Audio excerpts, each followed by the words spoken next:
Hello everybody and welcome back for the weekly VR news. As always, I'm Mateo311 and this is your channel for everything VR related. This week we have some truly awesome games dropping, a first look at Star Wars Beyond Victory, multiple new game announcements, including one that allows you to control actual real-life robots. GTA San Andreas is finally making its way into VR, and lastly, Google has started showing off their AR glasses, and it looks like they're on the same path as Meta, trying to design a wearable that is the next computing platform. Now, there are, of course, links and timestamps if you want to skip ahead in this video, but let's start things off with the check-in. Now, for those of you new to the channel, the check-in is where I talk about whatever I'm currently working on in the VR world. It might be some major projects, travel, or the games I'm playing.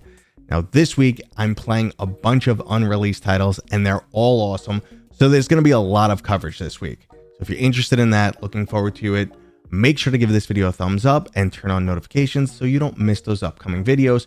But let's get into this week's new releases. First up, we have Vestiges from WannaDev, the same studio that gave us Ragnarok and Propagation Paradise Hotel. This time they're doing something completely different, giving us a competitive, deck-building, auto-battler game. Now, it's not quite a turn-based strategy game or trading card game. Now, that might sound a bit too simplistic, but trust me, there's a ton of strategy here. And if you want to hear more about how this game actually works, I'm dropping a full review on Wednesday. Now, another title releasing that I'm not sure I'll cover yet is Ghost Town. This is from the same studio that gave us the absolutely beloved The Room VR, and now they're back with another story-driven ghost hunting experience. Now, this week's schedule is filling up extremely fast, so if you want to see me cover this game, please let me know down in the comments. I'm trying to best utilize my time based on what you guys want to see, and between Vestiges, Ghost Town, and Vertigo 2's DLC, which I'm extremely excited for, that's a bit too much for just one dude. Now, if you've never played the Vertigo series before, they are some of my all-time favorite VR games. They're self-described as a Half-like experience because they do recapture the same gameplay style and pacing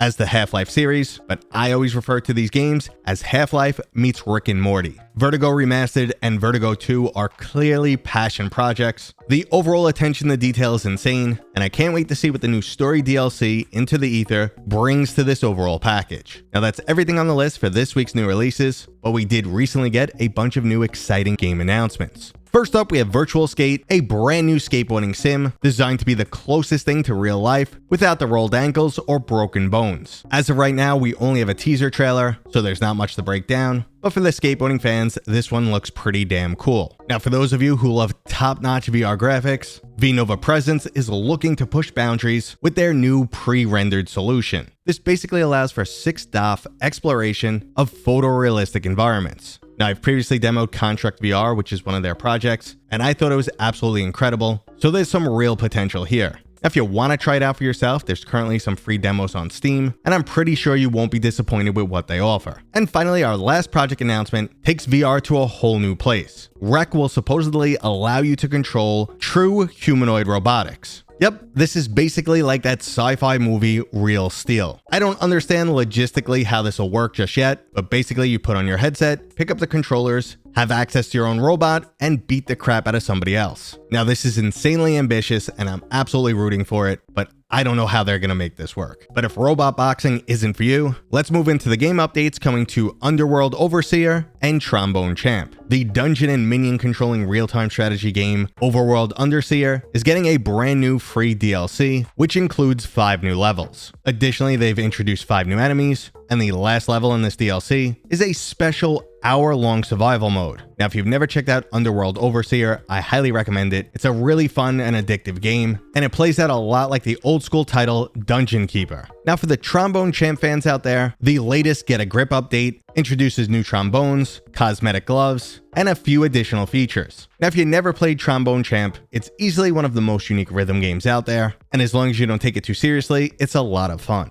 And speaking of fun gameplay, we just got a first look at Star Wars Beyond Victory. Now, this is the same studio that gave us Vader Immortal and Tales from the Galaxy's Edge, but this time instead of a story-driven shooter, we're getting a pod racing game. Now, I have mixed feelings on the new direction, but all that truly matters is the gameplay, so I hope they deliver on that front. And speaking of delivering, modders have recently done what Meta did not. GTA San Andreas is now fully playable in VR thanks to a free mod. This works off a modified version of the UEVR plugin, and it now includes everything from full motion controller supported weapons, sniper scopes, additional comfort tweaks, and automatic camera settings for the cutscenes. So once again, it looks like modders have delivered where Meta could not. and it looks like that trend could continue on the hardware front, as Google just showed off some AR glasses with built-in screens. They even describe them as the next computer being your glasses, which has been the end goal for Meta for quite some time now. Now, unlike Project Orion, which is an all-in-one prototype package that Meta previously showed off, these new glasses from Google are much closer to something like the Ray-Ban Meta, with the addition of an on-screen display. They utilize your phone for all the processing, allowing them to remain extremely sleek. And they also demoed their XR headset, which looks like it'll be another very solid device. So the biggest overall takeaway here is things are about to heat up for XR. We might see a little slump in the VR/gaming side for a little bit. Ultimately, it looks like the XR industry is going to get a lot bigger, and every single aspect of the industry will improve. And that right there was this week's news. If you enjoyed it, please go ahead and give it a thumbs up. If you're new here, consider subscribing, and as always, I'll see you guys on next time.